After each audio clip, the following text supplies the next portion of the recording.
28টি স্টেটে মামলা হয়নি, সুপ্রিম কোর্টের এই আদেশের বলে তারা কি এই প্রেসিডেন্ট ট্রাম্পের এক্সিকিউটিভ অর্ডার যেটি দিয়েছেন সেটি কার্যকর করতে পারবেন কি না? সুপ্রিম কোর্ট বার্থরাইট সিটিজেনশিপের ব্যাপারে এখনো পর্যন্ত কোনো সিদ্ধান্ত দেয়নি। যারা ফেব্রুয়ারির 19 তারিখ এই বছর বা অন অর দেয়ার আফটার এরকম ভাবে যারা জন্ম হবে, এরপরে যাদের জন্ম হবে তাদের নিয়ে হচ্ছে এটা কথা। এক্সিস্টিং যারা সিটিজেন্স আছে তাদের নিয়ে এই ব্যাপারে কোনো কথা নাই। আইদার প্যারেন্ট যাদের গ্রিন কার্ড ওর সিটিজেনশিপ নাই তাদের বাচ্চা কাচ্চা, ইভেন ভিজিট ভিসায় আসছে, F1 স্টুডেন্ট আসছে, তাদের বাচ্চা যদি এখানে জন্ম হয় অটোমেটিক সিটিজেনশিপ। জন্মসূত্রে নাগরিকত্ব বাতিল বা এই বিষয়টি নিয়ে প্রেসিডেন্ট ট্রাম্প যে এক্সিকিউটিভ অর্ডারটি দিয়েছিলেন সেটা নিয়ে 22টি স্টেটে মামলা হয়েছিল ফেডারেল কোর্টে, এবং ফেডারেল কোর্ট এই আদেশটিকে স্থগিত করেছিলেন। ফেডারেল কোর্ট এই আদেশ স্থগিত করতে পারেন কি না সেটি সুপ্রিম কোর্ট একটি রায় দিয়েছে। সেই রায়ের প্রেক্ষিতে আজকে আমরা যে আলোচনাটি করতে চাই যে আদৌ এই ফেডারেল কোর্টের এই আদেশ স্থগিতার আদেশটি সারা দেশের কোর্টের জন্য প্রযোজ্য হবে কি না। যদিও মূল বিষয়টি নিয়ে এখনও আলোচনা হয়নি, কিন্তু এই বিষয়টি নিয়ে আলোচনার সূত্রপাত আজকে আমরা করতে চাই। এবং প্রথমেই আপনার কাছে এই প্রশ্নটি যে 28টি স্টেটে মামলা হয়নি, সুপ্রিম কোর্টের এই আদেশের বলে তারা কি এই প্রেসিডেন্ট ট্রাম্পের এক্সিকিউটিভ অর্ডার যেটি দিয়েছেন সেটি কার্যকর করতে পারবেন কি না, বা পূর্বাপর অবস্থা কি আছে ইত্যকার নানান বিষয়গুলো আপনার কাছে বিস্তারিতভাবে জানতে চাই। সেই সাথে ইমিগ্রেশনে আরও যদি কোনো আপডেট থেকে থাকে সেগুলো আমরা জানতে চাই। অ্যাটর্নি মীর মিজানুর রহমান। ধন্যবাদ। আজকে জুলাই মাসের 1 তারিখ নিউ ইয়র্কে বসে আমরা আলাপ করছি। আমাকে ডাকার জন্য ধন্যবাদ। দর্শকদের জন্য শুভেচ্ছা রইল। এটা একটা বিশেষ মাস জুলাই, যেমন করে ডিসেম্বর মাস, মার্চ এ ধরনের বিভিন্ন সময়ে আমাদের যারা আমরা বাংলাদেশ থেকে এসছি তাদের জাতীয় জীবনে এই দিনগুলো অত্যন্ত গুরুত্বপূর্ণ। আমরা এটার সাথে জড়িত সকল মানুষদের প্রতি সম্মান জানিয়ে আমি আমার বক্তব্য শুরু করছি। হ্যাঁ, একটা হচপচ অবস্থার সৃষ্টি হয়েছে এই সিটিজেনশিপ নিয়ে। প্রায় 125 বছর আগে এই নিয়ে আরেকবার একটা সমস্যা যেটা সূত্রপাত হয়েছিল, এটা সুপ্রিম কোর্ট এই ব্যাপারে ক্লিয়ার রায় দিয়েছিল। তো আর আমাদের যে বর্তমান প্রশাসন এসে এই ব্যাপারে পুরো ব্যাপারটা আবার খতিয়ে দেখার একটা চেষ্টা করছে তাদের একটা ফিলসফি থেকে। সেটা হচ্ছে চতুর্দশ সংশোধনীর প্রেক্ষাপটে একটা কথা বলা খুব ক্লিয়ার হয়েছিল সংবিধানে। ক্লিয়ার না, মানে বলা হয়েছিল যে যারা এখানে জন্মাবে তারা এখানে অটোমেটিক নাগরিক।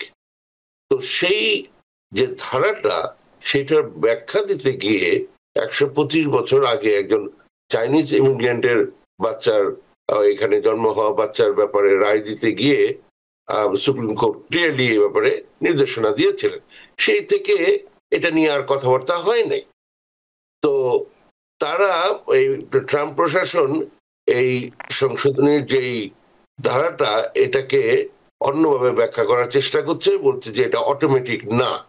তো সেই নিয়ে তারা একটা এক্সিকিউটিভ অর্ডার জারি করেছে ডে 1-এ। তো করার পরে যেই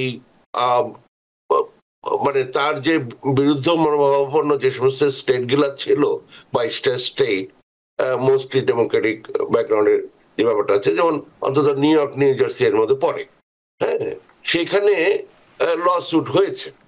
তো এটা এই যে ট্রাম্পের যে অধ্যাদেশ, সরি, যে এক্সিকিউটিভ অর্ডারটা, এটা জুলাই মাসের শেষের দিকে 27-28 তারিখে এটা কার্যকর হবে।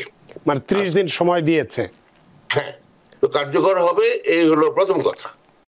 কিন্তু এটা যাতে না হয় সেই ব্যাপারে এটা মানে ট্রেডিশনালি ফেডারেল যে ডিস্ট্রিক্ট কোর্ট প্রথম ধাপ ফেডারেল কোর্ট সিস্টেমের, সেখান থেকে আপনার বিভিন্ন রকমের অর্ডার আসে এবং তারা এই পর্যন্ত যুগ যুগ ধরে নেশন ওয়াইড ডিসিশন মেকিং করতে পারত, যে পুরো দেশব্যাপী তাদের এই রায়, তাদের এই অর্ডার, তাদের যে সিদ্ধান্ত সেটা কার্যকর হতো, যে এই যে ইনজাংশনটা, যে ট্রাম্পের যে প্রেসিডেন্ট ট্রাম্পের যে এক্সিকিউটিভ অর্ডারের যে ফলাফলটা, সেটা যেন মানে স্থগিত থাকে যতদিন পর্যন্ত এই ব্যাপারটা সুরাহা না হয়। এই গেল একটা অবস্থা। তো এটা যেতে যেতে এটা সুপ্রিম কোর্টে গেছে। তো যেটা হয় নাই ওইটা খুব ক্লিয়ার ভাবে বলা উচিত। যেটা হয় নাই সেটা হচ্ছে সুপ্রিম কোর্ট বার্থ রাইট সিটিজেনশিপের ব্যাপারে এখনো পর্যন্ত কোনো মানে সিদ্ধান্ত দেয়নি। প্রসিডিউরাল কিছু মানে অর্ডার রুলিং ধারা, একটা যখন লসুট চলতে থাকে, বিভিন্ন ধরনের এই ধরনের প্রসিডিউরাল বিভিন্ন ছোট ছোট ছোট বিভিন্ন ব্যাপারে, হ্যাঁ ছোট হোক বড় হোক, কিন্তু প্রসিডিউরাল ব্যাপারে বিভিন্ন ধরনের অর্ডার পাস করে। সেটার একটা হচ্ছে যেটা খুব যুগান্তকারী, যে এই যে ফেডারেল ডিস্ট্রিক্ট কোর্ট যে অর্ডারটা দেবে, সেটা শুধুমাত্র যাদের ব্যাপারে দিল, যেমন এই 22টা স্টেট যেটা আপনি সঞ্চালক মহোদয় যেটা বললেন, ওইখানে এটা কার্যকর হবে, অন্যখানে না, দেশের অন্য কোনো স্থানে নয় না। যার ফলে এবং যেই ডিস্ট্রিক্টে যেই জুরিসডিকশনে অর্ডারটা দিবে সেটাতে হবে। তো সেখানে যে জিনিসটা হয়েছে, যে এই 27 তারিখের পরে, হ্যাঁ এখন পর্যন্ত যেরকম একটা অবস্থা আছে, তাতে ওই 22টা স্টেটে এই বার্থ সার্টিফিকেট ইস্যু করা ইত্যাদি যত বেনিফিট আছে, যা সিটিজেনশিপ, এটা চলতে থাকবে আগের মতোই। কিন্তু 28টা স্টেটে ওই অবস্থা হবে না। এখন খুব তোড়জোড় চলছে, হ্যাঁ, যে বাকি স্টেট গুলোতে ওইগুলো করে, বা ক্লাস অ্যাকশন ল সুটের মতো একটা ব্যাপার করে, যাতে করে এটার ব্যাপারে ওই আনা যায়, হ্যাঁ, অন্যান্য স্টেট গুলোতেও এই অবস্থাটা আনা যায়। আর তারপরে তো সুপ্রিম কোর্টের ফাইনাল অর্ডারের একটা ব্যাপার আছে, এটা আলটিমেটলি, কারণ সব কোর্টে এক ধরনের রায় হবে না, তখন এটা আলটিমেটলি তারপরে 11টা সার্কিট কোর্ট আছে, হ্যাঁ, এবং তার উপরে ফেডারেল মানে যে সুপ্রিম কোর্ট আছে, সেখানে রায় হবে। সেই নিয়ে তখন এটা আবার একটা সেই 125 বছর পরে এটা নিয়ে আবার একটা ফাইনাল একটা জাজমেন্ট হবে, এটাই আমি আশা করছি। প্রথম কথা হচ্ছে, আমি এরকম প্রচুর ফোন পাচ্ছি যে কি ব্যাপার, আমার বাচ্চার এই সময় এই হয়েছে, এই সময়, এবং মানে মানে এটা সেই কোনো আমজনতা বলেন, প্রফেসর বলেন, ডাক্তার বলেন, ইঞ্জিনিয়ার বলেন, বিভিন্ন লেভেলের লোকদের মধ্যে এই কনসার্নটা আছে। খুব ক্লিয়ারলি বলে দিই, ইভেন যেই এই যে বর্তমান প্রশাসন যেটা চাচ্ছে, সেখানেও খুব ক্লিয়ার কথা, এটা রেট্রোঅ্যাক্টিভ না। এই কথাটা ভেরি ভেরি ইম্পর্টেন্ট। যারা ফেব্রুয়ারির 19 তারিখ এই বছর বা অন অর দেয়ার আফটার এরকম ভাবে যারা জন্ম হবে, এরপরে যাদের জন্ম হবে, তাদের নিয়ে হচ্ছে এটা কথা। এক্সিস্টিং যারা সিটিজেন্স আছে, তাদের নিয়ে এই ব্যাপারে কোনো কথা নাই।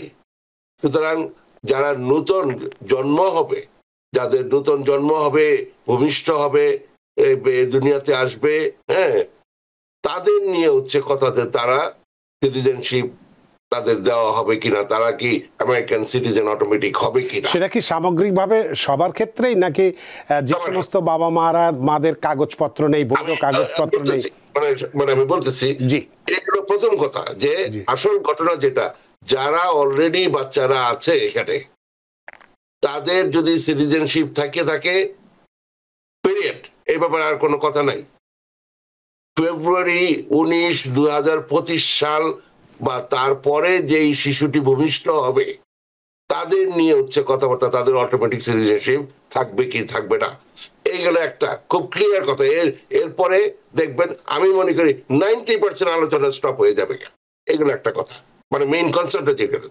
দ্বিতীয় যেটা হচ্ছে, যে যাদের সিটিজেনশিপ অর গ্রিন কার্ড নেই, তাদের বাচ্চা কাচ্চাদের নিয়ে কথাবার্তা হচ্ছে, এবং তাদের বাবা মাদের কোনো একজনের, দুজনেরও থাকতে হবে না, হ্যাঁ। তো সুতরাং এইভাবে করে দেখা যায় যে আমাদের ম্যাক্সিমাম মানুষের এই ব্যাপারটা নিয়ে এই আলোচনা এখানে শেষ হয়ে যেতে পারে, যে ভয়ের যে ব্যাপারটা, যারা অলরেডি, কারণ মেইন ভয়টা তো হচ্ছে যারা অলরেডি আছে তাদেরটা হারানোর যেই ব্যাপারটা, এটা তো একটা ভয়ঙ্কর একটা কথাবার্তা। হ্যাঁ, তো even from policy point of view থেকে হ্যাঁ এই জিনিসটা এটা সম্ভব হবে না, এটা কোনো কোর্টে যাবে না, কিন্তু ভবিষ্যতে দেওয়া হবে কিনা সেটা নিয়ে কথাবার্তা হচ্ছে। তো যাই হোক, এই দুইটা জিনিস আমি খুব বলতে চেয়েছিলাম।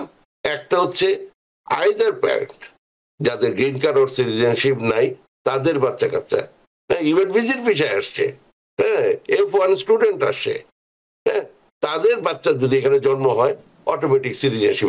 এইখানেও আমার কথা আছে অটোমেটিক সিটিজেনশিপ, তার মানে সে এমন অনেক দেশ আছে যেখানে 18 বছর হলে তারপরে সিটিজেনশিপ, কি বিভিন্ন ধরনের ব্যবস্থা হতে পারে, এখানে শেষ কথা নয়। কিন্তু কথা হচ্ছে এই একটা, আর মেইন কথা হচ্ছে যে রেট্রোঅ্যাক্টিভ না, এটা রেট্রোঅ্যাক্টিভ না। ফলে আপনারা যারা দেখছেন অনুগ্রহপূর্বক মনে রাখবেন, যারা অলরেডি এখানে সিটিজেন হয়ে গেছে, যারা অলরেডি সিটিজেন, তাদের নিয়ে কোনো চিন্তা নাই। নিউ ইয়র্ক থেকে সম্প্রচারিত TVN 24 টেলিভিশন, বিশ্বজুড়ে বাঙালির কণ্ঠস্বর।